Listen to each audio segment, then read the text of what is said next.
I'm really excited today because today I have a 3D robotics solo smart drone that I'm gonna open, assemble, charge up, and fly for the first time. And I thought I'd document it. I bought an extra set of props. I guess this is just two props. Have to see what direction they are, and I assume that it comes with some spare props too. And I did get an extra battery, and this came free. I actually got this at Best Buy, and they included a free battery, so that was kind of a good deal. So let's open it up and see what's in the box. Just for a little bit of background, I have owned a Phantom 1 and a Phantom 2 with a gimbal. Done quite a bit of video recording with both of them, particularly the Phantom 2 with the Zenmuse H3D3 video, the gimbal. So I'm pretty familiar with how all this stuff works. I was considering getting a Phantom. Oh, now that's pretty cool. Comes with what looks like a little carrying box, although it seems to be made out of some kind of cardboard. It does have nice handles, but we'll see. Looks like it's Velcroed closed. Interesting approach, and it has a snap. Did you unsnap? Okay. And whoa, there it is in the box. Let me pick this up real quick. The packaging looks pretty cool. It does have a thing that says start here, so I guess we'll go ahead and pull it out. It's got a lot of heft to it. It feels actually heavier than the Phantom 2, and right now it doesn't even have props on it or a gimbal on it. I did not get the gimbal. I actually don't think they're available yet, so I'm waiting to get the gimbal. So it says start here, setup guide, propellers, controller, charger. So let's open this guy up and see what all that means.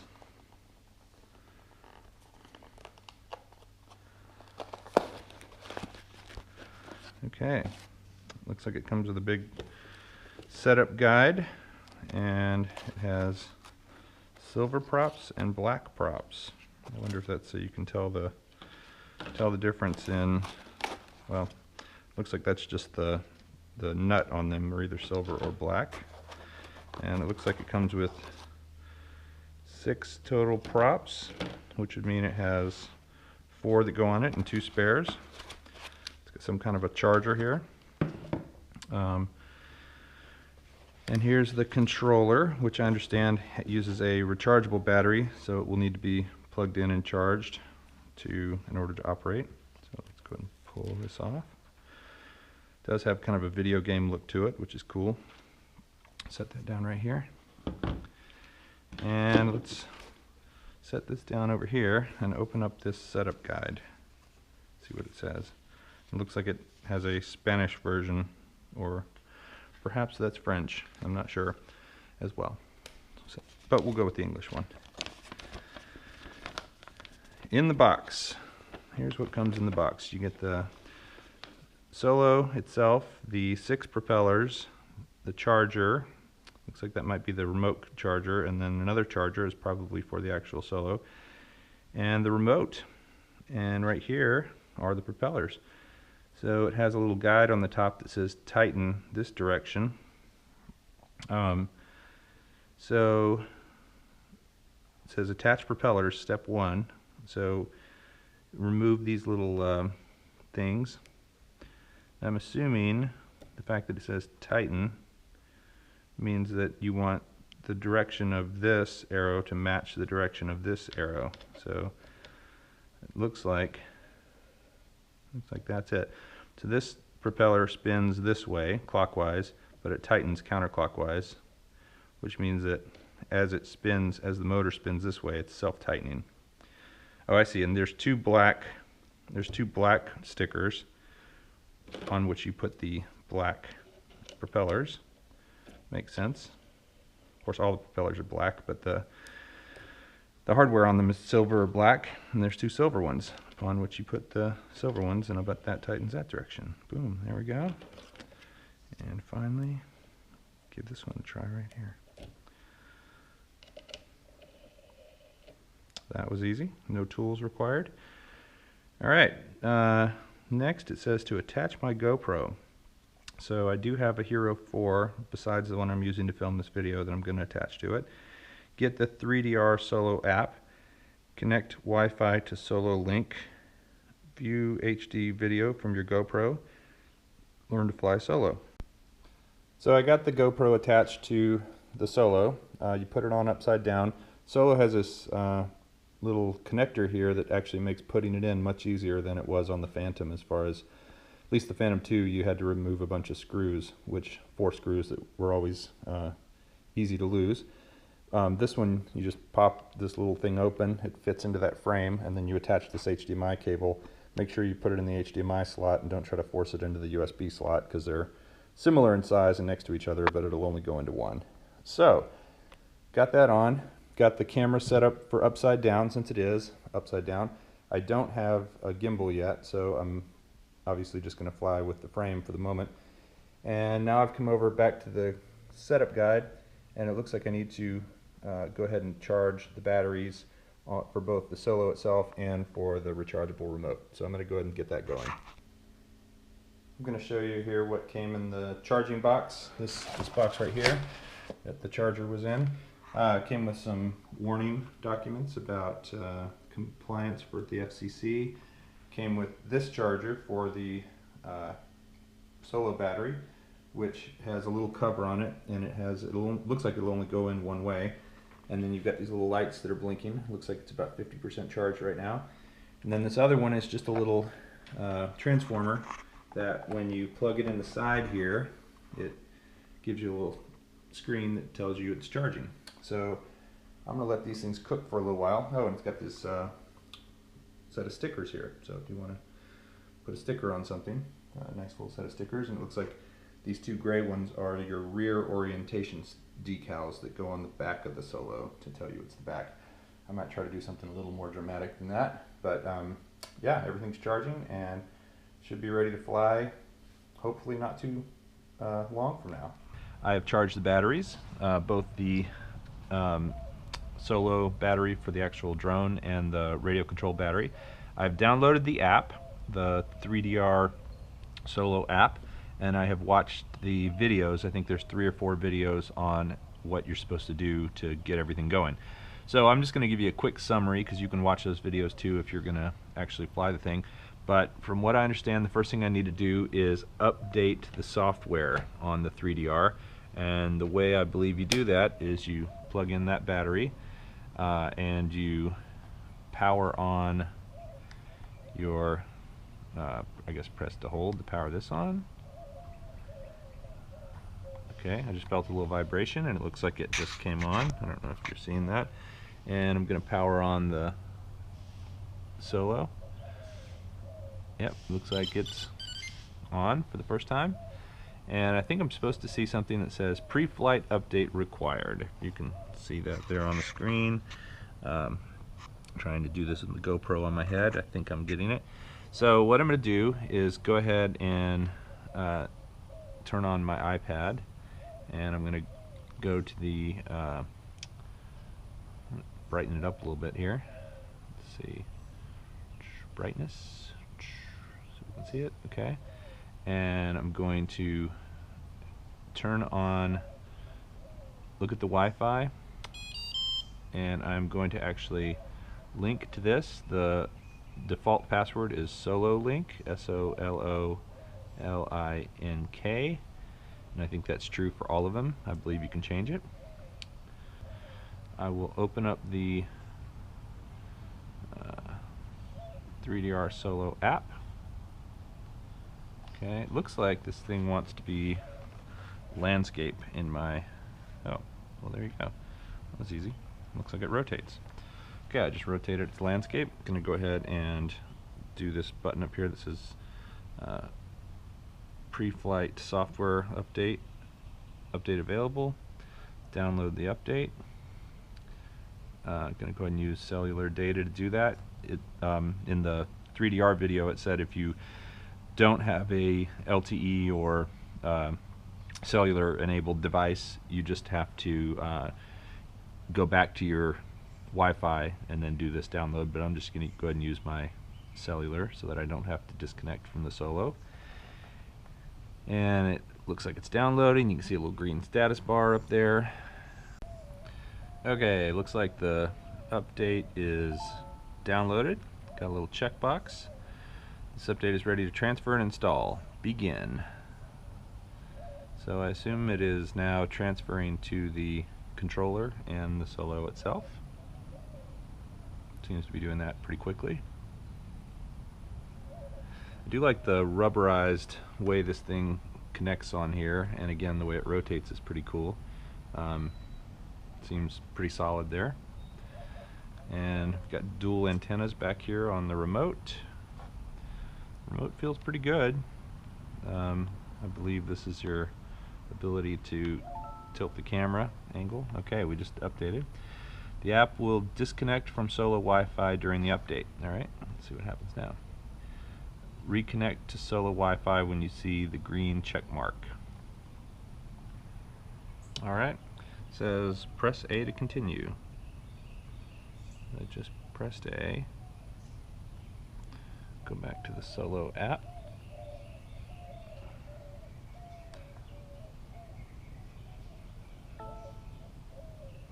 It says my software is up to date. It says waiting for Solo. Searching for GPS. So at this point I should probably take it out here into the open where you can hear that it's pretty wet. Okay, not sure if you can see it or not, but here is the screen that I am seeing. It's a little bit of a pixelated view. I'm going to go ahead and push says welcome to Solo, slide to left to get started. Shoot like a pro. Telemetry toggle, hide telemetry when you're not using it. Record video, press that button. Satellite view, full satellite. Nope, yeah, there's our backyard. System settings, pull from left edge to expose system settings. Okay. I'm going to go ahead and hold down fly to start the motors.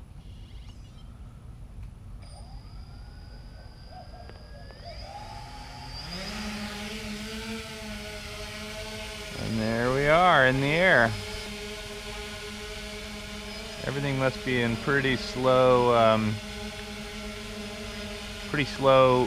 mode right now because it's not super responsive, but I think that's because of the settings that it's in right now.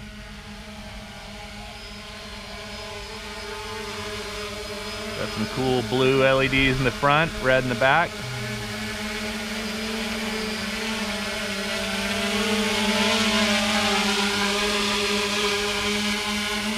Taking it pretty low, close to the ground.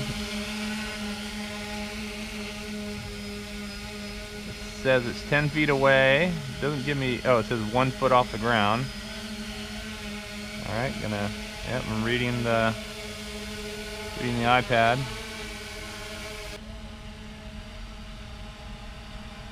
Heading towards myself.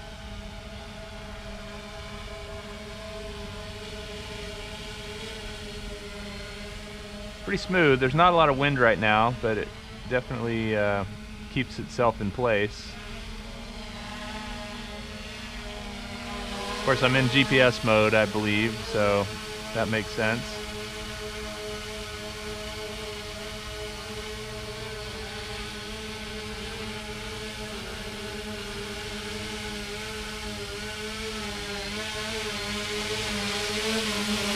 See, it's pushing that ball.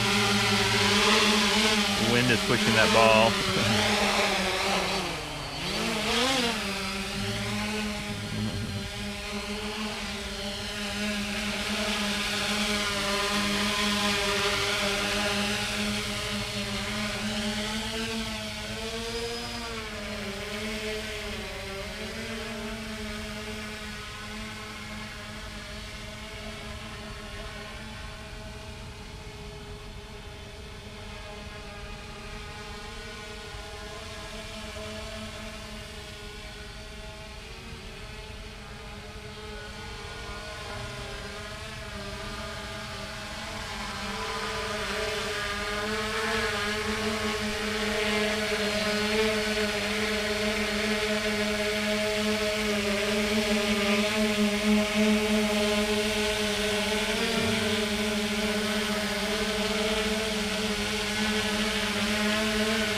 cameras.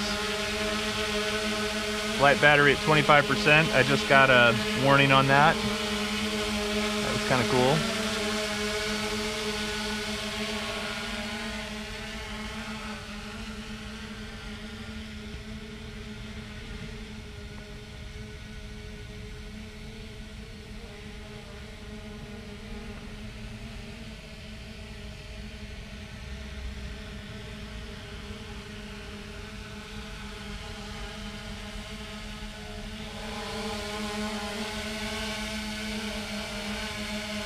Battery's at 20%.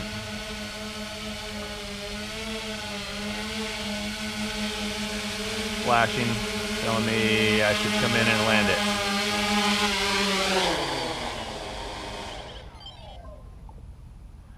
One thing I am curious about is I've just turned off the iPad and taken it off the thing here. I want to see what happens if I fly without the iPad. I'm assuming it flies just fine without it. I'm at 20% on the batteries.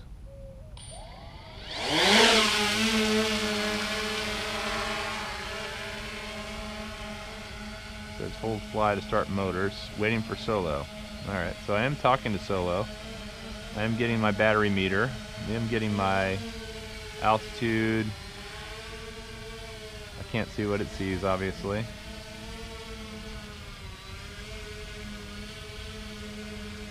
But it looks like you can fly it without an iPad.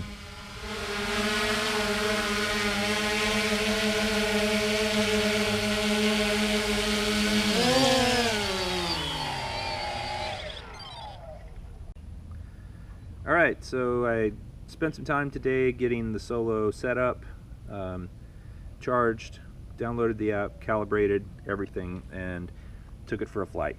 My overall impression of the Solo is that it seems to have a lot of potential to do some cool stuff with the software that's built into it, giving you the cable cam, the circle cam, the ability to do the selfies with it. Obviously not having the gimbal is a little bit frustrating at the moment because all your footage, all your aerial footage is going to come out a little bit shakier than, well, a lot shakier than if you did have the gimbal. But just the way this thing is built and the way it feels, it really has a nice solid feeling to it. I like the color. I like because it's really easy to see up in the sky against the blue sky. I just tried to grab one of the legs as I landed it, which is something I've done with my Phantom lots of times, especially if I'm flying on a boat or some sort of surface where I can't land it on a flat surface. I have to say the legs don't feel as strong as the Phantom skids, which is a little bit concerning, meaning that, you know, they seem to have a little bit of flex to them when I grabbed it. But you know, as far as taking the props on and off goes, that was really easy. I will say that once I calibrated the compass and calibrated the level, it flew a lot more stable, so be sure you do that. I flew it for the first time before I had done that. And then also looking at the modes in the app, taking it out of the very, very slow default that it started in made a big difference in the way it flew and handled and responded. It seemed to respond a lot better. And then the last thing I noticed was that the picture quality on my iPad from the live feed from the camera was terrible when I started. It just was very pixelated. But once I calibrated the compass and the level, I don't know if that had anything to do with it, but that actually really helped improve it. The remote's got a really nice feeling. The only thing I've noticed so far is that I tend to accidentally hit this A button by mistake a few times, so I'll have to watch out for that. But otherwise, I really like the feeling of it. The iPad sits very nicely on this, or your any other tablet. It's probably going to fit pretty nicely in this little device. I was worried I was going to have to take my case off my iPad because I've got this kind of rubberized case, but it seems to fit just fine in there with it. There's a lot of cool stuff in the app that I haven't even tried yet that I'm looking forward to doing. I'm going to go out and fly with some friends tomorrow in a big field, but I just wanted to get it up in the air today here in my backyard. So I hope this has been helpful in your consideration of the 3D Robotics Solo. Like I said, I have very high hopes for it, and I hope to post more about it at a later date.